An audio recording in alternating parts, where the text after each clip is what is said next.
గత 2 రోజుల క్రితం వడగండ్ల వాన, ఎదురుగాలులకు నిజాంపేట మండల వ్యాప్తంగా నష్టపోయిన రైతుల పంట పొలాలను బుధవారం స్థానిక మెదక్ ఎమ్మెల్యే మైనంపల్లి రోహిత్రావు పరిశీలించడం జరిగింది. ఈ మేరకు నందిగామ, బచ్చురాజపల్లి, జడ్చెరు తండా, నిజాంపేట గ్రామాల్లో అకాల వర్షాల కారణంగా నష్టపోయిన వరి, మొక్కజొన్న పంటలను వారు పరిశీలించారు. ఈ సందర్భంగా వారు మాట్లాడుతూ నిజాంపేట మండలంలోని వడగండ్ల వాన, ఎదురుగాలులతో కురిసిన వర్షానికి రైతుల పంట పొలాలను సందర్శించారు. పంట పొలాలను, రైతుల వివరాలను వ్యవసాయ అధికారులతో సేకరించి జిల్లా కలెక్టర్, ఉన్నతాధికారులకు నివేదిక పంపిస్తామని, రైతులను ఆదుకుంటామని ఈ సందర్భంగా వారికి భరోసా కల్పించారు.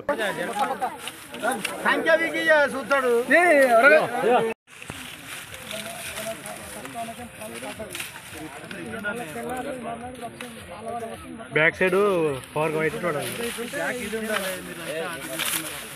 రామాయణపేట్ అదేవిధంగా నిజాంపేట్ మండల్లో మరి చాలా పంట నష్టం జరగడం మరి చాలా దురదృష్టకరం.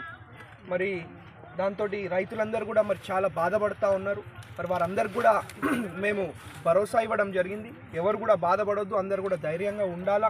అన్ని విధాలుగా మరి మనది ప్రజల ప్రభుత్వం, ప్రజల ముఖ్యమంత్రి గారు కాబట్టి మరి తప్పకుండా వారితో మాట్లాడి, సంబంధిత అధికారులతో మాట్లాడి మరి ఏ విధంగా నష్టపరిహారం ఇవ్వచ్చు ఆ విధంగా నష్టపరిహారం ఇచ్చే విధంగా మరి మేము చర్యలు తీసుకుంటాం, పనిచేస్తామని చెప్పి తెలియజేసుకుంటాం.